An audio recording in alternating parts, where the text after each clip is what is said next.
អ្នកទាំងអស់គ្នាដឹងថាប្រទេសកូរ៉េខាងត្បូងមិនមែនងើបឡើងពីគំនរភេទសង្គ្រាមមកជាមហាអំណាចសេដ្ឋកិច្ចពិភពលោកដោយសារតែការខិតខំប្រឹងប្រែងរបស់ប្រជាជនទូទៅនោះទេការកំបាំងពិតប្រាកដគឺស្ថិតនៅពីក្រោយបណ្ដុំគ្រួសារដ៏មានអំណាចមួយក្រុមដែលបានគ្រប់គ្រងរហូតដល់ 60% នៃ GDP សរុបរបស់ប្រទេសនេះទាំងមូល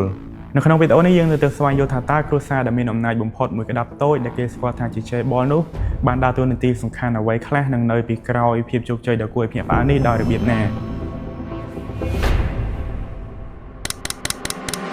Chaebol គឺជាពាក្យដែលប្រើសម្រាប់ហៅបណ្ដុំគ្រួសារដ៏មានឥទ្ធិពលមួយចំនួនដែលបានកំណត់ទិសដៅសេដ្ឋកិច្ចនយោបាយនិងសង្គមរបស់ប្រទេសនេះអស់ជាច្រើនទសវត្សរ៍គ្រួសារដ៏មានឥទ្ធិពលទាំងនេះបានកើតឡើងក្រោយសង្គ្រាមកូរ៉េនៅកំឡុងទសវត្សរ៍ឆ្នាំ1950ដោយសារតែការគាំទ្រពិសេសពីរដ្ឋាភិបាលផ្ដាច់ការរបស់លោក Park Chung-hee ដែលបានផ្ដល់ប្រាក់កម្ចីនិងការការពារពន្ធឯកសិទ្ធិផ្ដាច់មុខដើម្បីជំរុញការនាំចេញ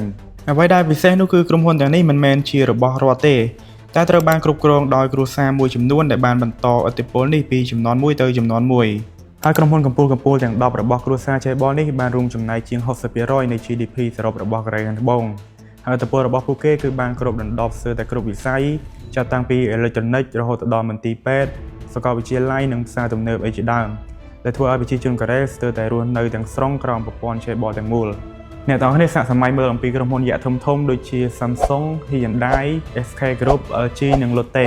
ទាំងនេះមិនមែនគ្រាន់តែជាក្រុមហ៊ុនធំៗនោះទេប៉ុន្តែវាគឺជាអាណាចក្រអាជីវកម្មដ៏ធំសម្បើមមែនទែនហើយភាពជោគជ័យរបស់ក្រុមហ៊ុនទាំងនេះគឺដោយសារតែការអនុគ្រោះដោយគោលនយោបាយរបស់រដ្ឋាភិបាលកូរ៉េខាងត្បូងនឹងឯងហើយទំនាក់ទំនងរវាងពួកគេនេះគឺបាននាំឲ្យមានការបន្ធូរបន្ថយពន្ធនិងការទទួលបានកិច្ចសន្យាធំៗពីគម្រោងរបស់រដ្ឋទំនាក់ទំនងដ៏ជិតស្និទ្ធនេះនាំឲ្យថ្នាក់ដឹកនាំ Chaebol មួយចំនួនតែងតែជួបនៅរឿងអាស្រូវស៊ីសំណុកសូប៉ាន់ប៉ុន្តែជាញឹកញាប់ពួកគេតែងតែត្រូវបានលើកលែងទោសដោយប្រធានាធិបតីវិញដោយសារតែហេតុផលថាប្រទេសត្រូវការពួកគេដើម្បីដឹកនាំសេដ្ឋកិច្ចអីចឹងទៅ Chaebol ទាំងនេះគឺជាក្តីសុបិននិងគោលដៅការងាររបស់យុវជនកូរ៉េជាច្រើនហើយម្យ៉ាងវិញទៀតយុវជនកូរ៉េជាច្រើនក៏មើលឃើញថា Chaebol នេះគឺជាមូលហេតុចម្បងនៃកម្រិតប្រាក់ខែដ៏ធំនិងការប្រកួតប្រជែងដ៏តានតឹងនៅក្នុងសង្គមអំណាចដ៏ធំធេងរបស់ក្រុមហ៊ុន Chaebol ទាំងនេះគឺបង្កឲ្យមានគម្លាតរវាងអ្នកមាននិងអ្នកក្រកាន់តែធំទៅព្រមទាំងមានការរាំងស្ទះទៅដល់ការច្នៃប្រឌិតសម្រាប់ក្រុមហ៊ុនតូចៗជាច្រើនទៀតផងអញ្ចឹងសរុបសេចក្តីមកគឺថា Chaebol នឹងគឺជាកម្លាំងដ៏មហិមាដែលបានលើកស្ទួយប្រទេសកូរ៉េខាងត្បូងនៅភាពរុងរឿងទៅលើឆាកអន្តរជាតិប៉ុន្តែទន្ទឹមនឹងនេះពួកគេក៏បានបង្កើតនូវផលវិបាកមួយចំនួនរួមមានគម្លាតប្រាក់ចំណូលដ៏ធំការប្រកួតប្រជែងការងារដែលគ្មានមេត្តា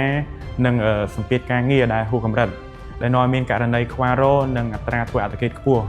ខ្វះរនឹងគឺជាពាក្យភាសាកូរ៉េដែលគេតែងតែប្រើសំដៅទៅលើស្ថានភាពការងារដែលហួសកម្រិតឬក៏ធ្វើការរហូតដល់ស្លាប់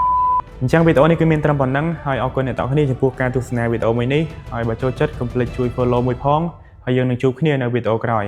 អរគុណជម្រាបលា